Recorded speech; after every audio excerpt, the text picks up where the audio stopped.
சிறையில் இருந்தே ஸ்கெட்ச் கதறவிடும் செந்தில் பாலாஜி.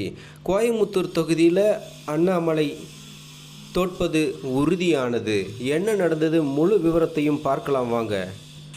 பிஜேபியினுடைய மாநில தலைவராக இருக்கக்கூடிய அண்ணாமலை அவர்கள் செஞ்ச சம்பவம் தான் இப்போ மிகப்பெரிய பேசுபொருளாக ஆகிட்டுருக்கு. எதிரியை களத்தில் சந்திக்காமல் திட்டமிட்டு பிஜேபியுடன் சேர்ந்து இடி ரெய்டு நடத்தி குற்றப்பழியை சுமத்தி அவரை கைது செய்து வச்சுருக்கீங்க. நீங்கள் களத்தில் செந்தில் பாலாஜி இருக்கும்போது களத்தில் சந்திச்சிருந்தால் நீங்கள் இந்த தொகுதியில் ஒன்றுமே பண்ணியிருக்க முடியாது. இந்த நிலையில் தான் திட்டமிட்டு செந்தில் பாலாஜியை சிறையில் அடைத்து வெற்றி பெற முயற்சிக்கிறாங்க. இப்போ செந்தில் பாலாஜி அவர்கள் சிறையிலே இருந்தாலும் இங்கு தற்போது அண்ணாமலை அவர்களுடைய தோல்வி என்பது உறுதியாயிடுச்சு.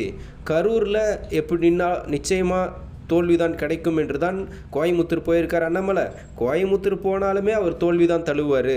ஸோ செந்தில் பாலாஜி போட்ட ஸ்கெட்சு ஒன்றுமே பண்ண முடியாது. இதுக்கு முன்னாடி சட்டமன்ற தேர்தலில் ஓட்டம் பிடித்தார் அண்ணாமலை, ஒன்றுமே பண்ண முடியல. ஏன்னா களத்தில் இருந்தது யார் அப்படின்னா செந்தில் பாலாஜியை எதிர்த்து ஒன்றுமே பண்ண முடியல கரூரில். அதே மாதிரி உள்ளாட்சி தேர்தலையும் பார்த்தீங்க அப்படின்னாக்கா ஒரு வார்டு மெம்பர் கூட வாங்க முடியல அண்ணாமலையால், பிஜேபியால் கோயமுத்தூரில். ஆனால் இப்பொழுது கோயமுத்தூரில் அண்ணாமலை அவர்கள் ஜெயிப்பார் அப்படின்னு சொல்கிறது சாத்தியமே இல்லாத ஒன்று. அதே மாதிரி இப்போ நாடாளுமன்ற தேர்தலில் மட்டும் எப்படி வந்துடும், வாய்ப்பே இல்லை. செந்தில் பாலாஜி வெளியே இல்லை என்ற தைரியத்தால் இது போல் பேசுகிறாங்க. இருந்தாலும் அவர் எங்கு இருந்தாலும் அவருடைய வியூகமானது இங்கே செயல்படும். வெற்றி என்பது திமுக கூட்டணிக்கு தான் கிடைக்கும், இந்தியா கூட்டணிக்கு தான் கிடைக்கும்.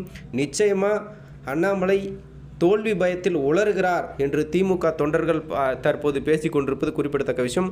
மக்களை இந்த சம்பவம் பற்றி உங்களுடைய கருத்து என்னன்றது மறக்காமல் கமெண்ட்டில் சொல்லுங்கள். நன்றி.